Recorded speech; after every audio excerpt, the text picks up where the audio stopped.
नमस्ते बाल दोस्तों, आप सभी को मेरा नमस्कार है।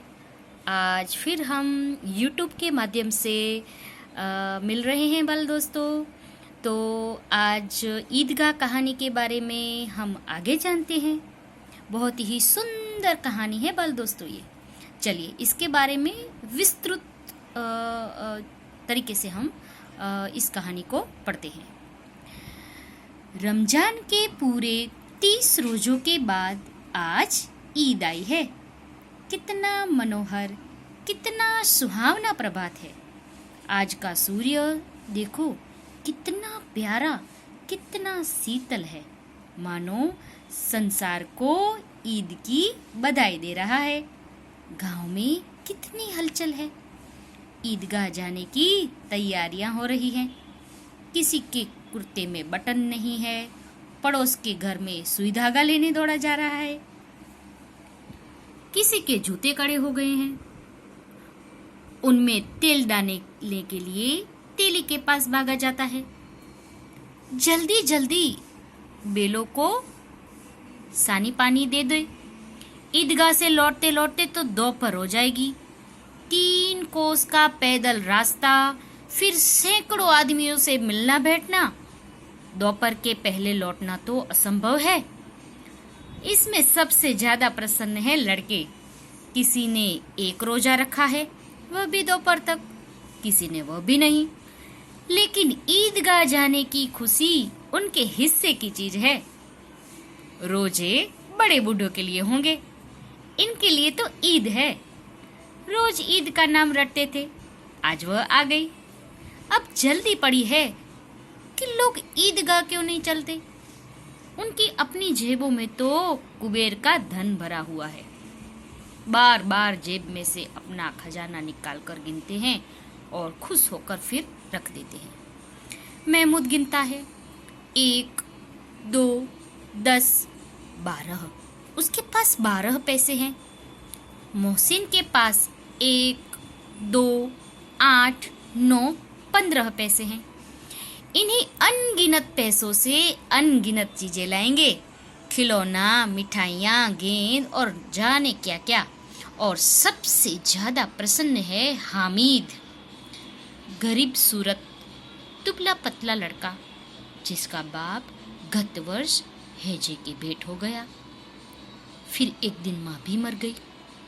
अब हामिद अपनी बूढ़ी दादी अमीना के गोद में है और उतना ही प्रसन्न है। हामिद के पांव में जूते नहीं हैं।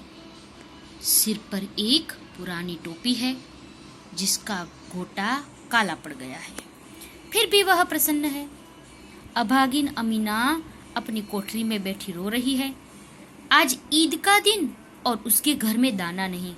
इस अंधकार और निराशा में वह डूबी जा रही है। किसने बुलाया था इस निगोड़ी ईद को? अमीना का दिल कचोट रहा है। गांव में बच्चे अपने अपने बाप के साथ जा रहे हैं। हामिद का बाप अमीना के सिवाय और कौन है? उसे कैसे अकेले जाने दे? उस भीड़ भाड़ में बच्चा कहीं खो गया तो क्या होगा? नहीं, अमीना उसे यूं ना जाने देगी। नन्ही से जान, 3 कोस चलेगा कैसे? पैरों में छाले पड़ जाएंगे। जूते भी तो नहीं हैं। कुल 2 आने पैसे बच रहे हैं।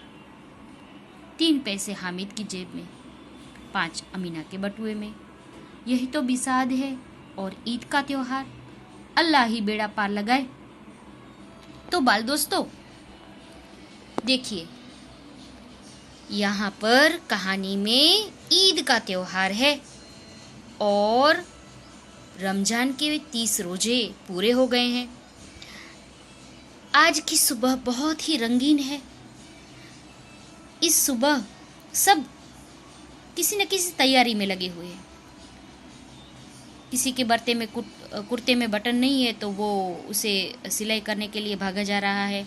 किसी के जूते कड़े हो गए हैं तो वो उसे ठीक कराने के लिए ले जा रहे हैं। अब इन सब में सबसे ज़्यादा प्रसन्न हैं लड़के। उनके लिए तो ये बहुत ही सुंदर मनमोहन त्यौहार है। अब सभी ने रोजे रखे हैं। रोजे तो होंगे बड़े बूढ़ों के लिए, लेकिन लड़कों के लिए तो ये ईद का एक त्योहार है। अब इस ईद के त्योहार में जो अमीर है, जिसके पास पैसे हैं, उनके पास तो कुबेर का भंडार भरा हुआ है। बार बार अपनी जेब में से हाथ निकालते हैं और पैसे गिनते रहते हैं। अब यहाँ पर एक लड़का है जिसका नाम है महमूद, वो गिनती करता है, उसके पास 12 पैसे हैं। फिर है मोहसिन, उसके पास 15 पैसे हैं। अब वो सोच रहे हैं कि इन अनगिनत पैसों से काफ़ी सारी मिठाइयाँ, खिलौने, जो लेना है आज तो सब कुछ लेंगे भाई। सबसे ज़्यादा प्रसन्न है हामिद। बाल दोस्तों, इस कहानी का मुख्य पात्र हामिद है। अब हामिद है, वह है तो बहुत ही गरीब लड़का। उसके पिताजी बीमारी में उनकी मृत्यु हो गई है और माँ भी मर गई है। अब यहाँ पर एकमात्र उनकी दादी अमीना ही उनका बाप है और उनकी माता है। हामिद, उसका वर्णन लेखक ने बहुत ही अच्छी तरह से किया है। हामिद कैसा है? तो हामिद जिसके पैर में जूते नहीं हैं बाल दोस्तों, और सिर पर एक पुरानी टोपी है, वो भी कैसी तो कि काली पड़ गई है। अब हामिद तो खुश है, लेकिन दादी अमीना का दिल कचोट रहा है। वो सोच रही है, दुखी है कि ये निगोड़ी ईद कहाँ से आ गई, इस ईद में हम क्या करेंगे। और हामिद को जाना है ईदगाह। सब